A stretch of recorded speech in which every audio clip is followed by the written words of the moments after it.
Mesdames et messieurs, bonsoir et bienvenue à cette émission d'Info 9. Des nouvelles de la MRC d'Abitibi-Ouest. Qui de mieux placé pour nous en donner que son préfet, M. Jacqueline Bégin. M. Bégin, bonsoir. Bonsoir, M. Lagasse. M. Bégin, toujours un plaisir de vous recevoir, monsieur. Toujours agréable aussi. Parce que vous n'avez pas la langue de bois. Et c'est ce que j'aime. Non, mais c'est ça. C'est parce qu'on dit souvent en politique, des fois, oh, qui sortit, puis il veut pas. Puis, mais vous, c'est. Je pense qu'il faut dire qu'est-ce qu'il y a à dire. C'est ça, exactement. C'est sûr qu'on va mettre une chose au point tout de suite. Il y a des choses que vous ne pouvez pas dire parce que. Qui est en négociation. Qui sont en négociation, les papiers ne sont pas officiellement signés, etc. Fait que c'est sûr qu'il y a des choses que vous ne pouvez pas divulguer, mais c'est tout à fait normal également. Mais lorsque. Je dis, moi, par ça, c'est que lorsque une personne politique, que ce soit provinciale, fédérale, municipale, peu importe, c'est quelque chose qui est sorti publiquement, mais qui refuse de le commenter à ce moment-là, puis que ce serait à cette personne-là vraiment à le commenter, c'est là que je trouve qu'il y a un manque. Mais vous n'êtes pas de même, M. Bégin. J'espère. Monsieur Jacqueline, quand on dit que les municipalités puis les MRC obtiendront plus de pouvoir, ça, c'est lors de la visite de M. Coiteux, ici en région, concernant le projet de loi 122. C'est sûr qu'on ne peut pas aller en profondeur dans ça parce qu'il y a beaucoup de choses. C'est un projet de loi fourre-tout. Hein? Exactement. Beaucoup mais d'éléments. si on parle là, en général, c'est quoi? Les gros éléments, c'est que le gouvernement, pour une première fois, reconnaît les MRC et les municipalités comme des gouvernements de proximité. Donc, il donne des moyens législatifs pour que les municipalités peuvent mieux rendre le service. Okay. Exemple, les limites de la vitesse dans les villes qui sont régies, où les voies publiques sont régies par la municipalité, bien, on va pouvoir faire l'affichage de la vitesse selon... OK, sans passer par le gouvernement. Exactement. Avant, il y avait un règlement qu'il fallait se faire approuver. Fait que si vous voulez mettre une certaine zone à 30 km/h au lieu de 50 km/h, vous pourrez le faire suite à la demande de la municipalité en question, à la MRC, et la décision sera prise là et non pas dans les instances. Sur le réseau municipal. Sur le réseau municipal, oui, on s'entend là, c'est sûr. Okay. Il y a aussi les contrats de 25 000 à 100 000 de gré à gré. OK. C'est une bonne avancée. Par contre, peut-être, parce qu'il faut faire attention quand même, plusieurs continueront à aller avec 3 soumissionnaires quand même pour s'assurer que le prix soit adéquat. Mais c'est quand même une latitude qui est donnée à la municipalité de pouvoir aller gré à gré, parfois parce qu'on a un seul fournisseur et en tout cas, ça s'en enlève un paquet de problèmes administratifs. Donc ça, c'est une bonne nouvelle. On a aussi au niveau de l'affichage de nos règlements. Avant, on était obligé de passer par les journaux. Mais maintenant, on pourra aller via Internet sur nos sites. Donc, mais par contre, si tu n'as pas de plan défini en ce sens-là, il faudra tout de même continuer avec les journaux. Mais il y a un paquet de détails. Autrement dit, si, franchement, là, et c'est quelqu'un qui a dit ça, qui est assis peut-être pas loin de moi, mais les municipalités et les MRC deviendront de véritables gouvernements de proximité, cessant de n'être que des créatures du gouvernement. Je pense que ça dit vraiment tout. Être obligé de se faire bénir pour chaque action qu'on prend, c'était ardu, long. Difficile. Les citoyens trouvent ça long. Donc maintenant, je pense qu'on va être capable de rendre de façon plus adéquate le service. Et les municipalités et la MRC demandaient ça depuis quand même un bon bout de temps, là. J'ai rentré maire en 1997, puis je crois que c'était demandé bien avant que je sois là. Okay. Donc, c'est la première avancée vraiment grande qu'on a là, à ce sujet. Donc, avec ça, ce projet de loi 122, c'est un gros plus, autant pour les municipalités que pour les MRC. Oui, c'est un plus, et c'est plus de légitimité. On a plus de pouvoir. Par contre, il faut savoir l'utiliser aussi à bon escient, autrement dit, ça c'est sûr. Parce que quand on dit qu'avec ce projet de loi-là, vous allez être plus près des citoyens, puis ça va favoriser la démocratie municipale. Et c'est cet aspect qu'il faut garder toujours en tête. Quand on fait ces actions-là, si on nous donne ces ajustements-là, bien, il faut que ça profite aux citoyens. Oui, voilà, exactement. Puis c'est sûr que quand on parle de budget, les municipalités ont leur budget. Suite à ça, la MRC a son budget également. Alors, il faut toujours être à l'intérieur quand même de ces budgets-là. Ça ne veut pas dire, autrement dit, j'aime pas l'expression free for all, là, Non, non, mais c'est quand là, même, oui. ça ne veut pas dire ça, là. Non, non. Absolument pas. Parce C'est qu'il va exactement. falloir quand même que ce soit bien dirigé, autant par les maires des municipalités, puis ces maires-là se retrouvent à la table de la MRC. Exactement, parce qu'on parlait aussi des référendums, qu'il y a certains travaux qui seraient soustraits du référendum, là, qu'on parle de voirie locale, on parle d'aqueduc, d'égouts.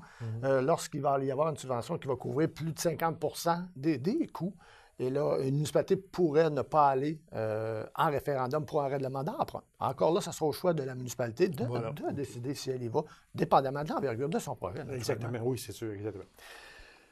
Monsieur Bégin, il y a un dossier peut-être qui est passé, non, je ne dirais pas inaperçu, c'est sûr, parce que c'est quand même un gros dossier, mais qu'on a, me semble pas beaucoup entendu parler, c'est que la MRC d'Abitibi-Ouest refuse de renouveler son entente avec la Sûreté du Québec. Moi, si je vous demandais aujourd'hui, parce que ça, c'était, si je me souviens bien, avant les fêtes.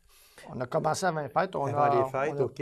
Et où on est rendu? Parce que c'est un dossier très important pour l'Abitibi-Ouest. Très important. Il faut comprendre, dans un premier temps, que la SQ a procédé à une grande réforme. Oui, on est rendu avec des centres de services. Nous, on n'a pas été avisés de ça au départ. Okay? Ah, OK. Non, c'était juste durant, puis tout durant était fait. Le processus là, Tout était fait. Oh, donc, okay. quand on l'a su, on n'était pas content parce qu'encore une fois, en Abitibi-Ouest, on perdait un service. Bien, on ne perd pas un service. On perd... on devient centre de service exactement. Au niveau de la Sûreté du Québec. Le centre de service va être situé à Moss. Ils peuvent avoir toutes les raisons du monde de le mettre là, c'est correct. Par contre, on devient un sous-centre. Un sous-centre. Avant ça, on avait un lieutenant qui était au poste de la SAR. Maintenant, on va avoir un sergent. Un sergent de grade 3 qui nous appelle, mais parce que là, on a eu des rencontres dernièrement. On a rétabli un excellent canal de communication avec la SQ. Parce que ce qu'il n'y a pas eu au début, on nous a dit des choses et c'est pas ça qui s'est passé. Donc, mais maintenant, ça fait 2 fois qu'on rencontre la commandante Séguin. Donc, on a l'heure juste. On sait où c'est qu'on s'en va. Mais on perd quand même un poste stratégique important au niveau de la hiérarchie de la Sûreté du Québec. On nous dit qu'on va avoir le même service, le même nombre de policiers, que ça ne paraîtra pas. Peut-être que c'est vrai. Mais encore une fois, on se sent affaibli au niveau de la prise de décision sur notre territoire. Puis ça nous achale énormément. Ce n'est pas la première fois, ce n'est pas le premier dossier, mais on commence à en avoir assez de ça. Donc, c'est pour ça qu'avec la SQ, ça a peut-être été plus prononcé dans nos commentaires, mais là, ça va plus de bon sens. Mais là, au moment où l'on se parle, là, on est au mois de mars, oui. M. Bégin. Au moment où l'on se parle, est-ce que cette entente-là, est-ce qu'elle est signée, cette entente-là? Non, elle est encore en négociation. La majorité des MRC sont en négociation, il faut se le dire. Nous, on avait même retenu les versements à la SQ au niveau de l'Abitibi-Ouest. La MRC a retenu... Les municipalités. Ah, OK, c'est beau. Parce que c'est la MRC, c'est pas elle qui cotise pour la SQ. OK. Au niveau de la MRC, on s'est entendu les maires, on ne verse pas tant qu'on n'aura pas le portrait officiel qu'ils veulent faire de nous en Abitibi-Ouest. Okay. Ce qu'on nous a proposé, mais maintenant, on nous a fait le schéma de ce qu'il y aurait. On va attendre de voir si ça va s'appliquer.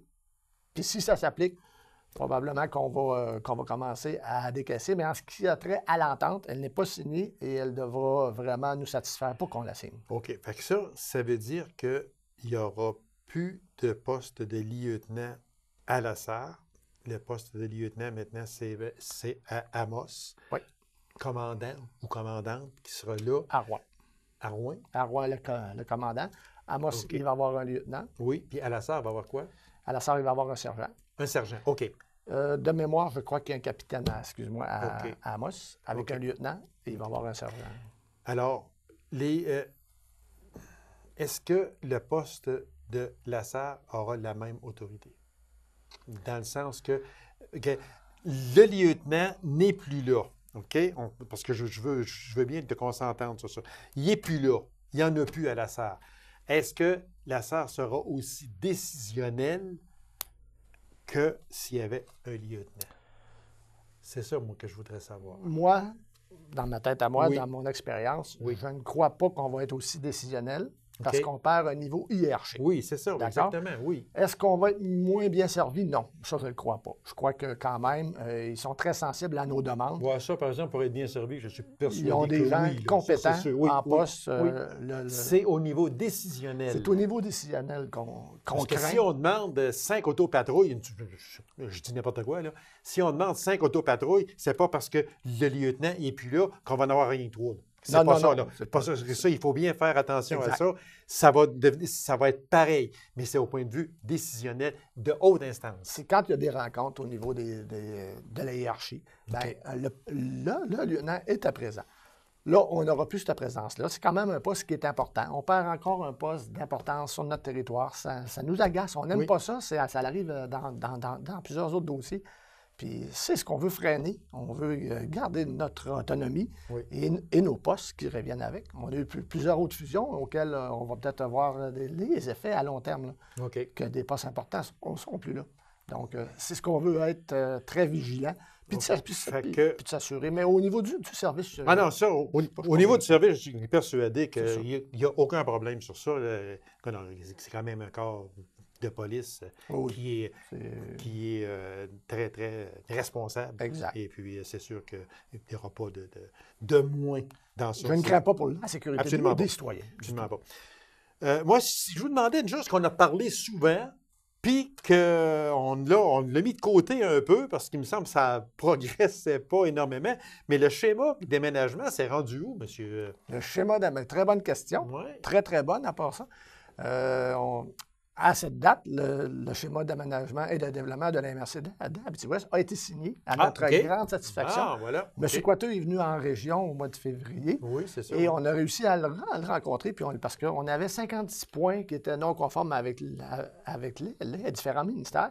On en aurait des 55. Il en restait un, et c'était les résidences par l'eau en zone agricole. OK. Donc, ils nous ont accepté le schéma conditionnement à ce qu'on, sur notre demande, qu'on veut caractériser la zone agricole, parce que des fois, on voit que c'est une terre agricole, puis en fin de compte, bien, c'est forestier. Donc, OK. on veut juste rétablir ça. OK. Donc, on est très, très contents. On a eu une bonne Parce que ça fait collaboration. quand même, ça fait longtemps. C'était Ça, long. oui, c'était Ben, très c'est long. sûr, mais on ne peut pas faire ça du jour au lendemain. Non, plus, puis c'est pas vrai. il faut s'assurer d'avoir ce qu'on veut. Oui. Fait que on s'est battu pour ça. Voilà, exactement. Ben, bravo, bravo. Entente historique entre la SAR et la MRC d'Abitibi-Ouest sur la culture. Oui, Expliquez-nous un peu. très belle entente.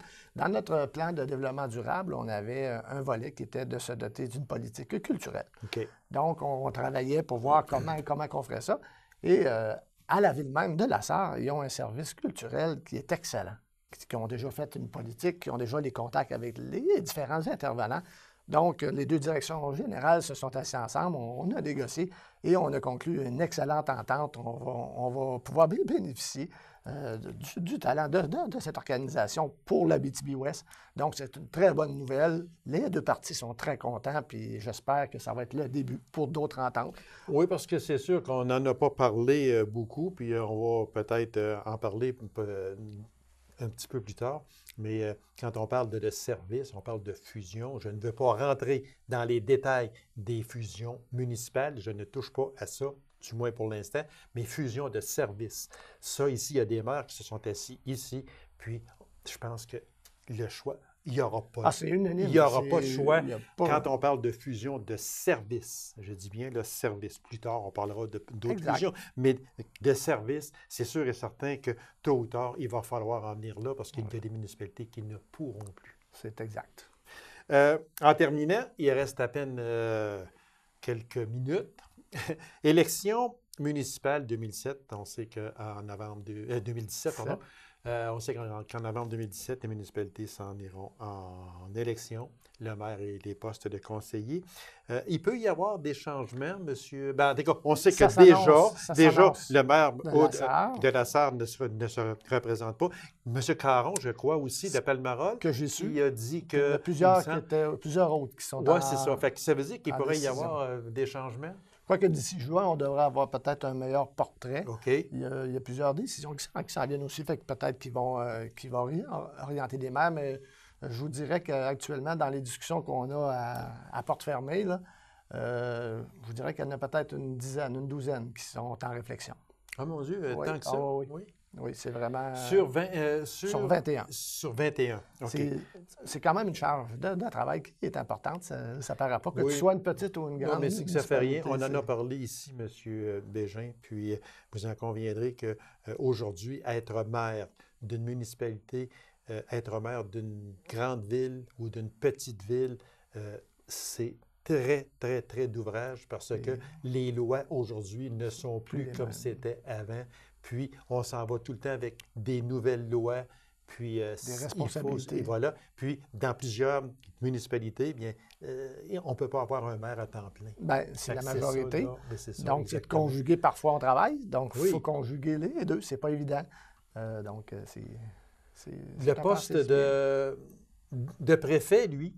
Le poste de préfet, il va y avoir des rencontres très bientôt. À cette date, aujourd'hui, on va en avoir une. OK. Donc, oui, on est dans le processus de penser est-ce qu'on se dote d'un préfet au suffrage universel ou non.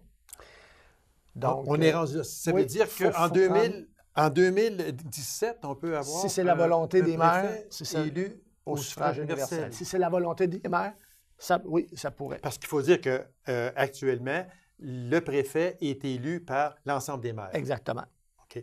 Mais là, on peut aller au suffrage... On pourrait aller au suffrage universel. Quelle est votre opinion sur ça? Ça dépend de ce qu'on veut. Si le préfet est à temps plein, qu'il soit nommé par ses pairs ou au suffrage universel. Au suffrage universel, ça donne peut-être plus de légitimité au niveau de la population, mais ça n'empêche pas quand même que d'autres lorsqu'une décision est prise à la table des maires, c'est pas parce que vous êtes élu au suffrage universel que vous allez convaitre tous vos maires d'embarquer. Hein. Donc, on reste quand même soumis à tout ce processus-là. Oui.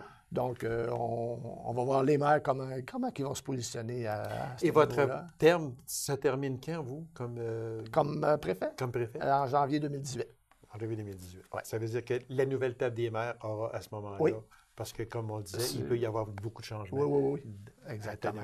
M. Bégin, merci infiniment. C'est toujours un plaisir de vous recevoir. Puis, on n'a pas fini de se parler parce qu'il y a des fusions qui s'en viennent. Fusion de service. Bon, merci. Merci beaucoup, M. Merci beaucoup. Alors, mesdames et messieurs, courte pause et on vous revient dans quelques instants.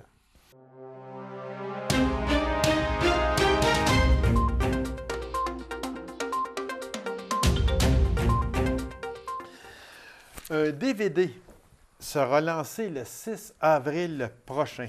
Un DVD d'une durée de plus de 9 heures sur les 100 ans d'existence ou d'histoire de Macamic. Alors, pour nous en parler, je reçois le président des fêtes du 100e anniversaire, M. Gilles Parent. M. Gilles, bonsoir. Bonsoir, Gaby. Merci d'accepter ces invitations-là, M. Gilles, malgré tout le travail que vous avez. Mais c'est... Macamic est en fête? Ça va bien? Ça va très bien. Oui, on a des échos, M. Gilles, d'un peu tout le monde, les conférences de presse, etc. C'est très suivi. Les gens, je pense, ont vraiment embarqué dans le 100e. Et puis, il y a des grosses choses qui s'en viennent également. S'il nous reste quelques peu de temps, on va parler vers la fin du fameux souper des retrouvailles parce que partir du 24, on le sait, c'est ouvert à tout le monde. Absolument. Fait qu'on en parlera un petit peu. Mais là, je veux parler, Gilles, d'un bijou et d'un bijou, c'est vrai, du DVD du 100e anniversaire, qui aura un lancement officiel et je vous laisse aller, Gilles. Absolument. Bien, écoute, en parlant de bijoux, oui, effectivement, tu l'as mentionné, Gaby, en entrée de jeu, c'est un document qui va rester pour les années futures, en tout cas une bonne base pour les futurs citoyens de Macamic ou les gens qui travailleront au niveau de la technique, de la production vidéo, audio. Un document de plus de 9 heures, 9 heures et demie en fait, de documentaire. On a interviewé, on a eu en entrevue au-delà de 75 personnes. Ces personnes-là ont été très généreuses, des entrevues d'1 heure, 1 heure et demie, des fois 2 heures. Oui, et même plus. Et même plus. Et de ces entrevues-là, René Saint-Amand de Radium a habilement entrecoupé toutes les discussions pour en faire un sujet. Exemple, on parlait des écoles, mais tout le monde nous a parlé des écoles, leur expérience par rapport à l'école, et René a collé tout ça pour faire un seul sujet. Alors, il y a 55 sujets et plus qui sont entrecoupés comme ça de plus de 75 personnes. Donc, ça s'enrichit d'une fois à l'autre. Oui, alors, c'est un super de beau document où les gens vont se promener justement, soit pour regarder comme un film en direct. C'est vrai que 9h30, c'est long, mais en même temps, moi, j'ai eu l'occasion de le visionner. Et ça n'a pas de l'air de 9h30. Je l'ai regardé en 2 fois. Une fois à 5h, une fois à 4h30. C'est vraiment extraordinaire de voir ces gens-là se livrer généreusement. Oui, puis une chose, Gilles, qu'on a remarqué déjà, parce que les 75 personnes qui ont figuré vocalement dans le DVD, on regarde ça aujourd'hui, puis il y a déjà plusieurs personnes qui sont décédées. Absolument. Donc, moi, sur un côté, je me dis, oui, ces personnes-là ont collaboré à ce DVD. Elles ne seront malheureusement pas là pour le voir, mais quel beau souvenir pour la famille. Absolument. C'est de même qu'on l'a vendu. C'est un peu comme ça quand on approchait les gens, on disait peut-être que vous ne voyez pas l'impact que ça peut avoir parce qu'on a débuté en 2010. Ah oui, c'est ça. Alors, peut-être que les gens ne voyaient pas encore l'impact que ça pouvait avoir. Il y en a d'autres qui ont embarqué, qui savaient l'importance de laisser leur message, de laisser un legs à leur famille. Et quand les gens vont se rendre compte de la qualité du document, c'est peut-être là qu'ils vont dire « Caroline, j'aurais dû embarquer. » Parce qu'on le dit souvent, Gilles, puis on va continuer à le dire aussi. Moi, j'en suis un qui a figuré même beaucoup, beaucoup, parce que c'est sûr que quand tout dépend aussi des personnes, qu'est-ce qu'ils ont fait à Macamic. Et puis, et je me disais, moi, je ne le fais pas pour moi, je le fais pour mes enfants. Absolument. Et mes petits-enfants également. Voilà. C'est ça là, qui va faire c'est ça qui va être intéressant. Et comme je disais tantôt, ça servira de base à redécoller sur autre chose, peut-être pour le 125e, 150e. Au moins, on aura fait rejaillir des points culminants et les gens pourront faire des recherches à partir de ça. Voilà. En fait, nous, ce qu'on veut faire aussi avec ce produit-là, c'est que le 6 avril prochain, on va faire un lancement. Et qu'est-ce qui va se passer pendant le lancement? Bien, tout d'abord, ça va se dérouler le 6 avril, un jeudi. Les portes vont ouvrir à 18h et dès 18h30, on va en profiter pour faire un tapis rouge, un peu comme à Hollywood. Ça ne sera pas aussi glamour, si on veut, là, mais on va inviter les familles, pour les familles des gens qui sont décédés, et les gens qui sont toujours existants à venir nous visiter. Alors moi, j'approche les gens, en fait, j'ai déjà approché les gens, parce qu'il faut dire que l'émission est enregistrée. J'approche les gens en leur donnant une invitation. Ces gens-là vont venir et on va leur remettre l'intégrale de leur entrevue. C'est-à-dire, comme toi, tu es venu en entrevue, ça a duré plus de 2 heures, tu vas recevoir le DVD de ton entrevue. Alors, c'est le cadeau qu'on fait aux gens pour les remercier.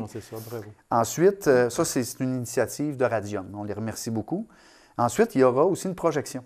Après la remise des DVD intégrale, il y aura une projection d'1h30. Alors, on fait un condensé des 9h30 avec des sujets qui vont vraiment tout azimut pour intéresser les gens, pour montrer aussi, donner le ton du DVD. Parce qu'il y a beaucoup de montage en 3 dimensions. Il y a beaucoup de simulations.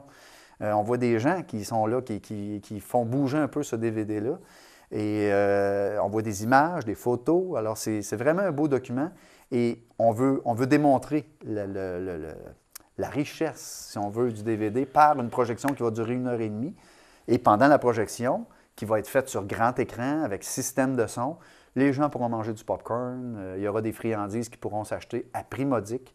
Et puis, après le visionnement, il y aura vente de DVD pour ceux. Puis, s'il y en a qui veulent discuter, ça sera l'événement pour le faire. Bravo. Puis, je sais que il est de l'autre côté, là, puis il ne sera pas de bonne humeur. Qu'est-ce que c'est que je vais dire là? Mais ça ne me fait rien.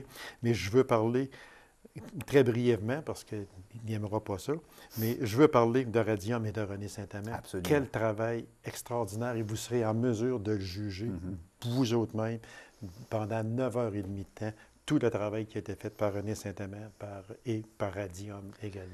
René a mis énormément de temps. Moi, ce que je peux dire, c'est que René, je pense que, je ne sais pas s'il a fini par comptabiliser toutes les heures qu'il a mis. Il a travaillé énormément au bureau. Il a travaillé énormément chez lui par les soirs. Oui.